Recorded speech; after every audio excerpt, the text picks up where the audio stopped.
No resto do mundo, a área se denomina saúde pública. Aqui, a partir do movimento sanitário, ela se convencionou chamar saúde coletiva, porque o sentido do termo saúde pública é o de serviços proporcionados pelo Estado. Já a ideia de saúde coletiva reúne o papel do Estado, da sociedade civil, da coletividade e do indivíduo no território, com sua cultura e com sua sabedoria, todos com direitos e responsabilidades universais. Declaro promulgada o documento da liberdade, da dignidade, da democracia, da justiça social do Brasil. Que Deus nos ajude que isto se cumpra.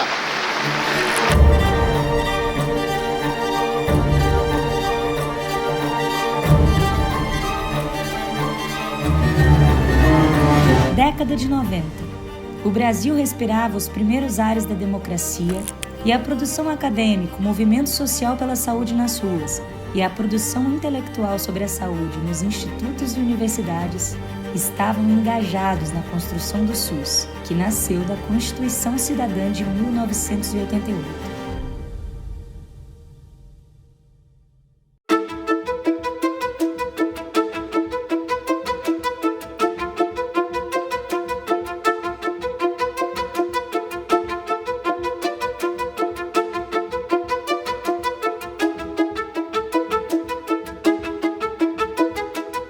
Era uma época em que a gente estava voltando à democracia. Tem, inclusive, um artigo que eu não acho mais, de um pesquisador de São Paulo, que ele fala do nascimento das associações acadêmicas, como a Abrasco, nesse final de ditadura, como o renascimento das respostas que a sociedade estava dando para o período de trevas que a gente viveu.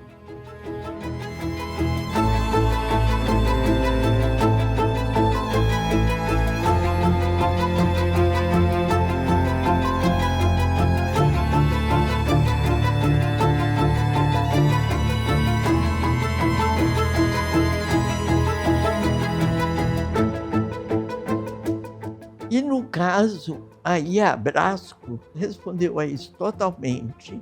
Teve uma participação fundamental na 8ª Conferência Nacional de Saúde. Depois teve uma representação também fundamental na construção do SUS. E aí a revista, ela responde a isso articulando toda a sua produção com a evolução do SUS. Foi nesse ambiente misto de SUS como movimento social e da produção acadêmica que o apoiava nas mais diferentes formas que foi pensada a revista Ciência e Saúde Coletiva, como um veículo de divulgação científica da Associação Brasileira de Saúde Coletiva, a Abrasco. Na época, eu não queria eu não queria ser uma editora mesmo, porque eu não tinha formação para editora. Eu tinha pensado num aluno meu que tinha sido orientando meu e de um outro professor, nós tínhamos sido 2 orientadores dele. Eu falei, essa pessoa será o melhor editor. Aí a diretoria achou que não, que precisava de uma pessoa conhecida, reconhecida de nome e que tivesse poder de convocação. Porque não adiantava uma pessoa muito brilhante, mas que não fosse conhecida, que não tivesse esse traquejo que eu já estava tendo de gestão, de avaliação, de representação na Fiocruz e etc. Né? Então foi assim. Botaram um guiso no meu pescoço e eu comecei do jeito que pude, convidando pessoas.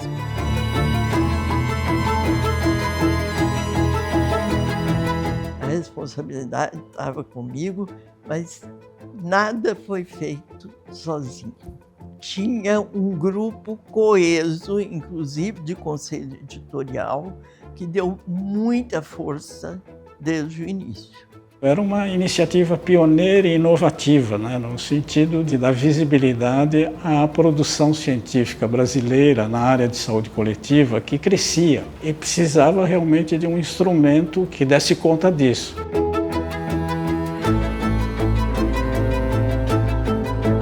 A Fiocruz e a Abrasco, elas têm uma relação, eu diria, quase simbiótica, porque as duas instituições tiveram esse papel central na construção e consolidação do SUS e da saúde coletiva, mas também, especialmente no caso da Fiocruz, ela contribuiu fortemente, não só com a sua produção acadêmica, como provedor também de artigos, né? Mas enquanto instituição. Eu digo que a revista nasceu pequena e feia. Pequena porque nasceu com poucos artigos e feia porque ela foi feita na cozinha da Abrasco. Lógico que você fica preocupado, será que a comunidade vai responder? Porque normalmente em algumas áreas da saúde coletiva, os pesquisadores mais notáveis gostam de publicar em periódicos internacionais com grande impacto. Eu temia muito que não chegasse a esse tal de reconhecimento. E nós criamos um conselho editorial, o primeiro conselho editorial que está lá. No começo, tudo era manual. Textos datilografados, revisões por telefone, capas simples. Mas a ideia era grande, criar um espaço científico que unisse saber e ação.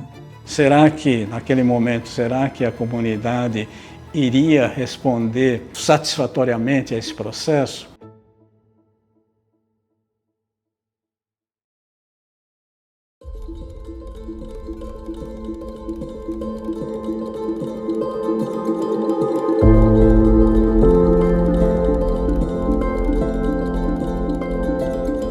Veja, eu acho que a comunidade respondeu satisfatoriamente, mas eu acho que teve um dado que, de certa forma, minimizou essa preocupação. É a sensação que eu tenho que com a iniciativa da Cecília Minaio de criar números temáticos, isto criou realmente, aumentou a credibilidade da revista, de realmente abordar números temáticos que não eram números temáticos ao acaso, eram números temáticos que estavam procurando explorar os problemas prioritários da saúde brasileira. Desde a primeira edição, a revista escolheu ser temática. Não se publica por volume ou por pressa. Publica-se por urgência de sentido. Um tema por edição, vários olhares sobre o mesmo assunto. Nós queríamos uma revista que abrangesse toda a área de conhecimento da saúde no que tangesse a saúde pública e a saúde coletiva. Porque a maioria das revistas existentes ou eram só de ciências sociais ou eram só de epidemiologia. Então, na nossa área, todo mundo do campo das ciências da saúde tem lugar. Médico, enfermeiro, fisioterapeuta, educador físico e por aí vai.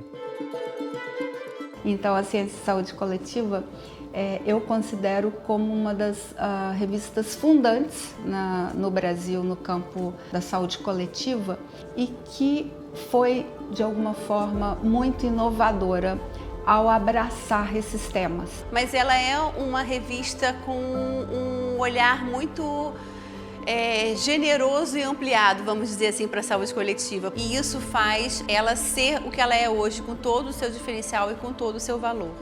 Você não tem nada semelhante, não? A cada edição, um tema. A cada tema, um compromisso com a realidade. Mas o que fazemos aqui, entre artigos e revisões, não termina no papel. O conhecimento que reunimos não vive em prateleiras. Ele desce para o asfalto, entre hospitais, em postos de saúde, em comunidades, em políticas públicas. Chegamos onde é preciso.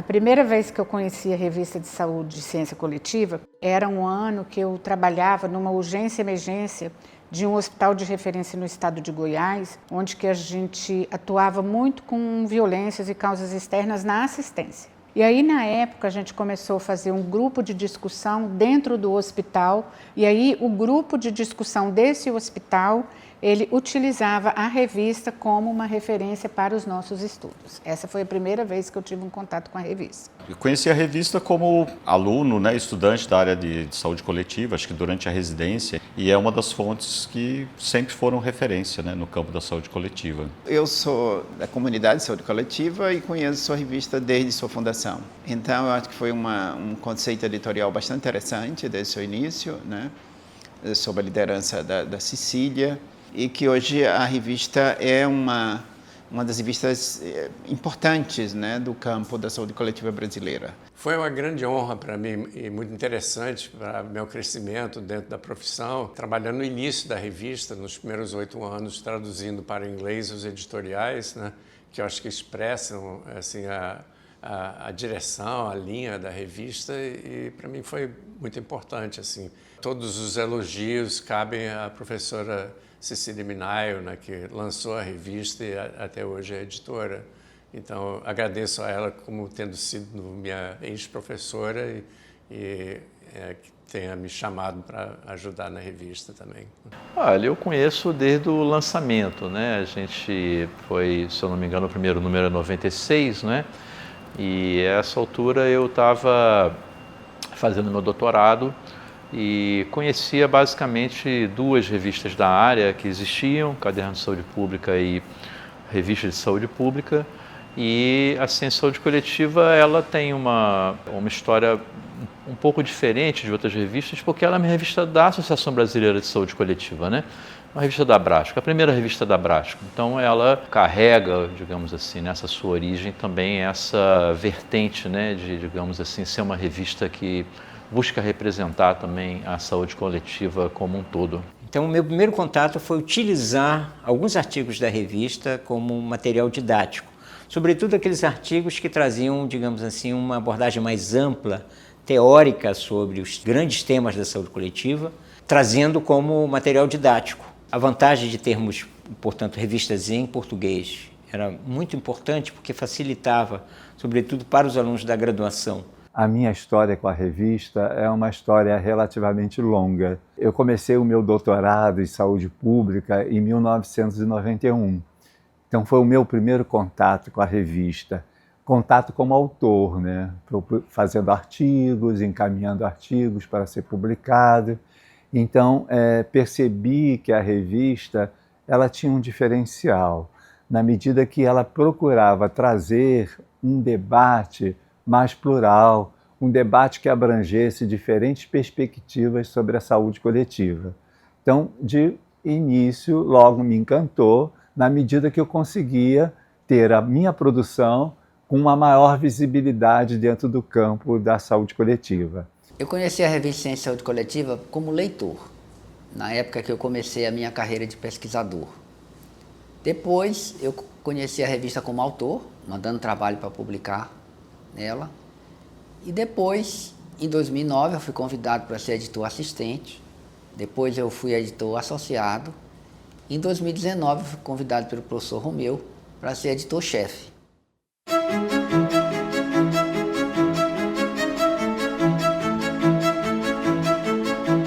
Por trás de cada edição existe uma constelação de pesquisadores. Gente que dedica sua vida ao conhecimento e à transformação social. Tem revisor no Amazonas, editora no interior de Minas, autores em Moçambique, Portugal, Estados Unidos, Argentina e outros inúmeros países. Primeiro, esse coletivo acadêmico e intelectual. Ele é fundamental para qualquer revista e para nós também. Quando eu falei do conselho editorial, que tem mais de 50 pessoas, nós devemos ter mais de 1000 consultores ad hoc de todo o país. Porque chega um tema, às vezes você não tem alguém no conselho editorial que conheça aquele tema. Então a gente procura e as pessoas aceitam. Um coletivo também aqui é dos que produzem, porque, na verdade, não existiria a revista sem o autor. Ele é a peça fundamental.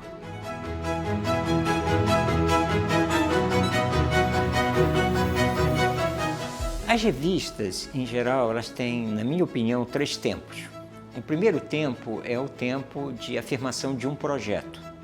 É quando a revista inicia e os autores apostam na revista e encaminham seus artigos para publicação. E a revista, nesse primeiro momento, administra uma certa escassez de artigos. Tem um segundo momento onde a revista já se afirma, ela já tem capacidade, digamos assim, de atrair interesse de vários autores, vários grupos de pesquisa, e aí passam a considerar a revista como uma alternativa, que não necessariamente ainda é a alternativa principal. Mas o momento que a revista está agora é um momento onde a revista se consolida como uma das revistas mais importantes da saúde coletiva no Brasil. Talvez até a mais importante nesse momento, a partir de 2019, quando ela adquire essa classificação como A1, e aí ela passa a ser uma das principais alternativas de publicação, não só dos autores brasileiros, mas principalmente dos autores brasileiros. E aí a revista passa a vivenciar um outro tipo de desafio, que é administrar o excesso de oferta. Nós estamos no meio do ano, nós já temos mais de 1.500 artigos recebidos, o que não quer dizer aceitos. Certamente, quando a gente chegar no final do ano, a gente vai ter mais de 3.000.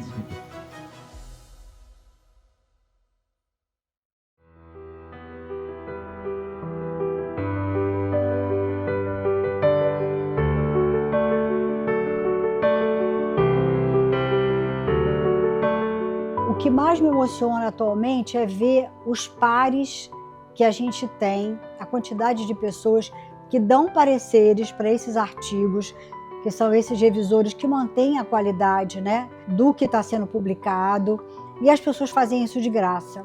Ao longo da minha carreira, eu fui deixando diferentes funções. Me aposentei na UERJ primeiro, depois me aposentei na Fiocruz como pesquisador, mas eu continuei na revista, né? Eu continuo na revista por alguns aspectos. Primeiro é a questão do prazer, né? É um trabalho não remunerado, né? Os editores, nenhum deles, né, tem remuneração, mas tem toda uma motivação, né? Não só pela questão da produção da revista, também por conta da equipe, né? É uma equipe engajada, é uma equipe que faz a diferença, né? Uma equipe que não só presta um serviço, mas também consegue transformar o serviço como projeto de vida, né? Essa equipe que está é meu xodó. E as meninas que estão na revista são todas mulheres. Elas são maravilhosas, cada uma fazendo a sua parte e ajudando e impulsionando a revista. O aprendizado que você ganha, por exemplo, quando você passa a triar artigos, você ganha um grande conhecimento da área da saúde coletiva, porque você passa a ler trabalhos que vêm de todos os cantos do Brasil. Então você ganha assim, um grande conhecimento da área. Não dá para pensar a minha vida sem a revista. A revista me ensinou muita coisa. É uma revista que ela é viva, que você consegue até ver ela caminhando assim com você, sabe? Então eu diria que, como todos nós do campo da saúde coletiva, é uma relação, eu diria, quase de co-formação, né? E a gente foi formado por essa produção e por essa riqueza, né, que a Brasco, especialmente a revista, nos trouxe, né? E ao mesmo tempo, cada um na sua perspectiva, no seu local, pôde ser um dos apoiadores, as pessoas que deram sustentação à Brasco e à revista de Ciência e Saúde Coletiva. E isso é uma coisa muito legal, é como se fosse assim um grande grupo trabalhando pela ciência brasileira, né, para aquela revista, para que a gente consiga manter a qualidade, né, desses artigos. Se você não consegue trazer a partir de um movimento tão intenso de produção política e acadêmica como foi esse movimento da saúde coletiva, mas não consegue tornar esse processo formatado, tornar esse processo acessível, né, para que ele possa ser divulgado e possa servir de referência para os debates mais amplos, né, essa tarefa fica inconclusa, né? Nós estamos muito orgulhosos de ter uma revista não só com essa longevidade, mas com essa qualidade e com essa regularidade que a Ciência e Saúde Coletiva possui, porque ela não só fala para a comunidade, mas ela fala para a sociedade em geral e ela passa a ser uma referência também para um sentido de construção de cidadania. Ela é uma das revistas mais importantes da saúde pública brasileira. Ela foi construída aí por um conjunto de pessoas que há 30 anos ajudou a construir essa revista, que no começo foi muito difícil. Então não é fácil você começar uma revista científica no Brasil com toda a dificuldade que a gente tem de financiamento. Nós tivemos momentos muito críticos, né, onde a manutenção da revista estava em risco, né? E aí sempre essa figura central, fundamental, né, da Cecília Minaio, né? Na verdade, ela representa, eu diria, quase uma grande parte do sucesso da revista da Ciência e Saúde Coletiva. E eu, como gestor da Fiocruz, então, pude acompanhar e perceber o drama que era e o momento de crise que poderia representar a interrupção, né, dessa linha de produção da revista. E a Cecília me procurou, e eu diria nem precisaria ter me procurado nesse sentido, e eu pude, então, naquele momento, encontrar recursos, né, e apoiar a sustentação da revista. E eu tive a felicidade de poder estar no lugar certo, na hora certa. Uma colaboração que eu acho que ela é fundamental, seria ingratidão minha não reconhecer, que é a participação do Neilson, que isso para nós, assim, foi um achado, e tudo isso 0800, né? Porque é assim que eu trabalho há 30 anos, 0800. A dedicação dela é inimaginável. Inimaginável. Só quem convive com ela que vê. Um editor americano que virou meu amigo do peito. Ele ficou encantado com a revista, impressionado da gente publicar num temático, que ele falou que eles tentavam e não conseguiam. E ele falou, claro, eu pedi, a única coisa que eu te peço é mandar para o diretor do Medline uma carta, falando isso que você está falando comigo. Ele mandou a carta, e aí veio a aprovação. Ter publicado no Medline para o pessoal da saúde já é muito forte.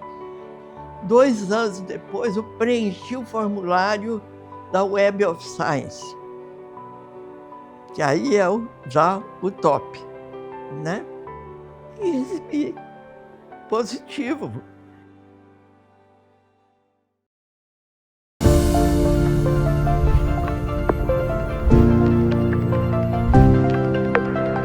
A revista, que começou com manuscritos datilografados, hoje tem mais de 1 milhão de acessos por ano. Ela também se adaptou aos novos tempos. Digitalizou seus processos, ampliou o acesso, ganhou o mundo e inclui-se no movimento da ciência aberta. Com apenas alguns cliques, o conhecimento chega onde é preciso. Hoje, temos mais de 360 artigos publicados por ano. Atingimos centenas de milhares de acessos mensais. Somos referência na América Latina e estamos nas principais bases internacionais de indexação. Primeiro que a revista ela chegou a um patamar de reconhecimento científico, né, dos índices de citação, né, invejável. E, ao mesmo tempo, ela atrai, não só do ponto de vista da sua divulgação, mas da própria participação de autores, né, de todo o campo da América Latina, produção que vem da área anglo-saxônica, o que é um feito, né? Então isso tornou a revista atrativa não só para autores brasileiros, mas também para autores fora do Brasil. E outra característica é que a publicação bi ou trilingue, né? Que é outra característica que a revista adotou, de publicar artigos em 2 ou 3 línguas. Então, eu acho que isso é importante na ciência de saúde coletiva, esse crescimento e essa possibilidade de se internacionalizar. Tem muita gente de fora como revisor, e muita gente de fora publicando, e muita gente do mundo inteiro acessando a revista. Isso demonstra o crescimento, está sendo indexada assim, nos principais índices de revistas científicas. Então, demonstra o conhecimento, o crescimento e como é importante para a classe dos profissionais de saúde pública e o povo brasileiro como em geral. Nós hoje estamos em 24 bases de dados no mundo. Hoje nós estamos no Cielo, no PubMed, no Google Scholar, na Web of Science, na Scopus e várias outras. E eu diria que ela se tornou uma referência mundial, né? Hoje, 30 anos depois, a revista continua sendo feita por quem está nas universidades, nas pontas do SUS, nos institutos de pesquisa. Pela Fiocruz, que abriga e sustenta o projeto com excelência, pela Abrasco, que dá sentido e direção política ao nosso campo. Esse trabalho coletivo foi e é reconhecido. Ganhamos prêmios, ocupamos o topo das avaliações da CAPES e fomos premiados pela Clarivate. Por trás de cada clique, cada acesso, cada artigo traduzido, existe um esforço muitas vezes invisível, mas essencial. Uma equipe que atravessou 3 décadas, transformações tecnológicas, prazos apertados e uma pandemia. Pessoas que acreditam no conhecimento como bem público. A revista Ciência e Saúde Coletiva não é coletiva à toa. Eu vi muito o crescimento da revista e vi muito o esforço da equipe nesse crescimento, de alcançando os indicadores, por exemplo, bibliométricos que são exigidos para a revista hoje estar entre as melhores da área. A gente foi um pouco torcendo junto com a equipe da revista e em conquistas que ela foi adquirindo nesse período. E hoje a revista é uma referência na nossa área. Tudo isso não seria possível fazer sozinho, porque tem uma retaguarda acadêmica importantíssima, mas tem uma equipe executiva que trabalha cotidianamente que eu digo é 24 horas, porque quando aparecem os problemas, elas resolvem, seja sábado, seja domingo, seja qualquer hora. Um grupo pelo qual eu tenho uma gratidão incomensurável. Não seria possível ter a revista sem esse grupo maravilhoso. Meu coração, só agradecimento. E elas sabem disso, porque cotidianamente eu agradeço.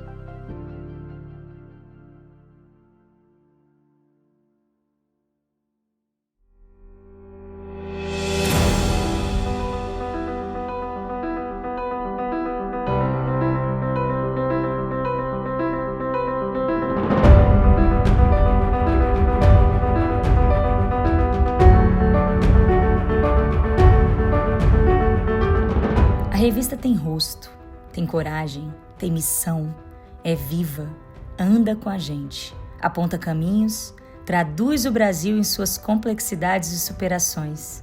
É feita por todos, para todos. É coletiva, para o coletivo.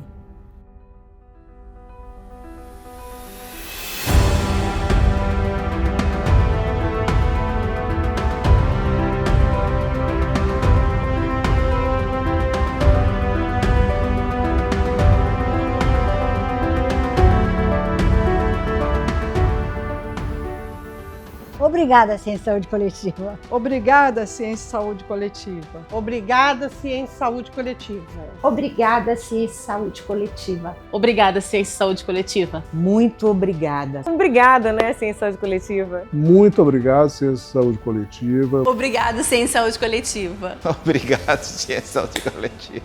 Obrigada. Obrigada. Muito obrigado. Vida longa, Ciência e Saúde Coletiva. Obrigado. Todas as pessoas que fazem essa revista. E agradeço a Cecília por conduzir com tanto amor e carinho. Revista Ciência e Saúde Coletiva. 30 anos. Temática interdisciplinar essencial.